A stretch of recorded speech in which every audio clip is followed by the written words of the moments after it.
पढ़ने वाले हैं जीवधारियों का नामकरण, जिसमें हमको किसी भी जीव जो है उसके हमको नामकरण पे बात करनी है, इसके बारे में हमको पढ़ना है, जिसमें हम लोग बात करेंगे कि क्या हम जिस जीव को जिस नाम से जानते हैं उसी नाम से पूरा विश्व जानता है क्या।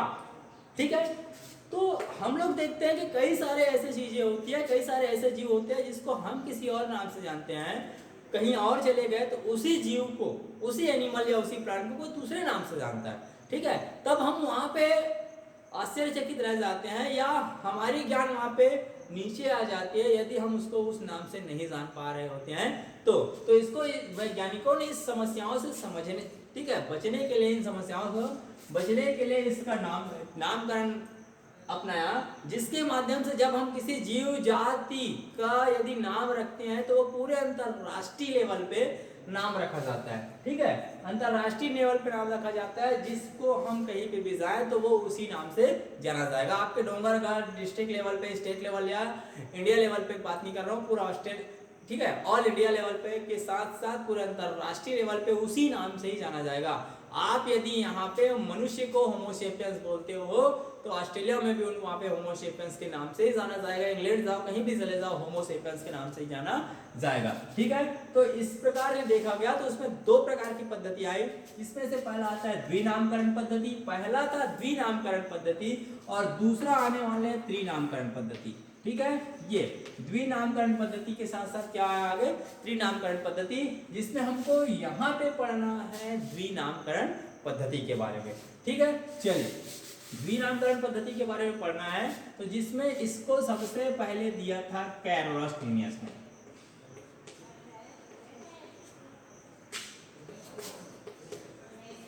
किसने दिया इसको? कैरोलस लिनियस ने दिया था, जिसमें आपको याद रखना है द्विनाम, किसी भी जीव शरीर के दो नाम होते हैं।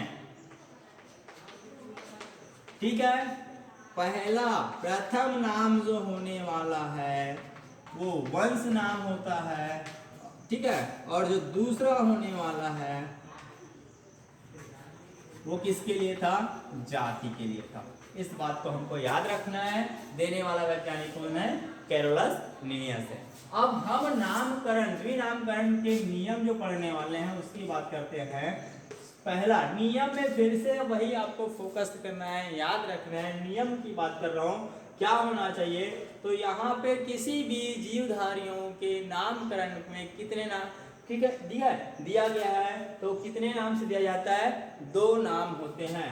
प्रथम नाम को बोला जाता है वंश और दूसरे जो नाम होता है उसको बोला जाता है जाति। ठीक है, चलिए ये पहला नियम हो गया आपके।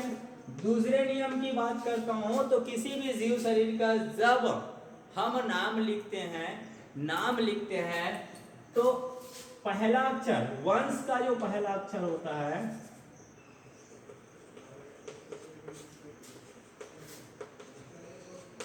अंग्रेजी के कैपिटल लेटर में होना चाहिए। ठीक है, याद रखना आपको, अंग्रेजी के कितने होना चाहिए? कैपिटल लेटर में होना चाहिए। ठीक है, चलिए तीसरी बातें हम लोग बात कर रहे हैं। तीसरी बातें मैं फिर से बता दूं, यदि इनका नाम जो होता है वो अंग्रेजी के तिरछे अक्षरों में लिखा जाना चाहिए, तिरछे अक्षरों में।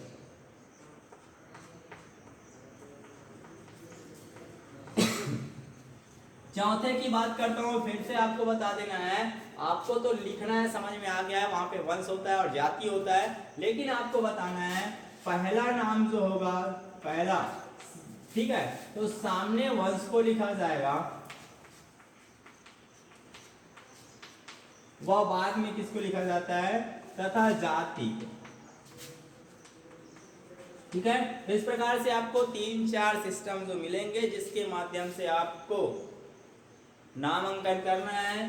पांचवें की बात करूं, दोनों ही नाम, आपको जो वैज्ञानिक नाम जो आप दे रहे हो, जो साइंटिफिक नाम देने चाहिए, वो कैसे होने चाहिए? नाम छोटे, सरल व स्पष्ट होने चाहिए। ठीक है, नाम छोटे, सरल और स्पष्ट होना चाहिए।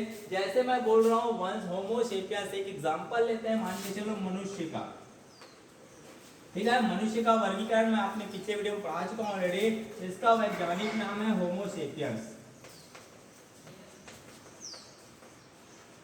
ठीक है, तो आपको जाहिर से सिस्टम के हिसाब से ये किसको क्या होना चाहिए, वंश होना चाहिए, और इसको क्या होना चाहिए, जाति होना चाहिए। और वास्तविक में मैंने आपको वर्गीकरण में इसका वंश जो बताया था वो होमो ही बताया था, जाति जो बताया था कैसे बताया था, सेपियंस ही बताया था।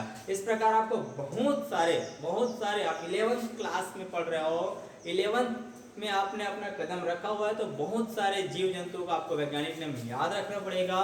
तो जल्द से जल्द आपको जितनी सारी जिनके बारे में आपको वैज्ञानिक नाम पता है उनका, और जिनका नहीं पता उनको भी मेरे साथ शेयर करिए, ताकि मैं आपको इसका वैज्ञानिक नाम बताने का प्रयास कर सकूं।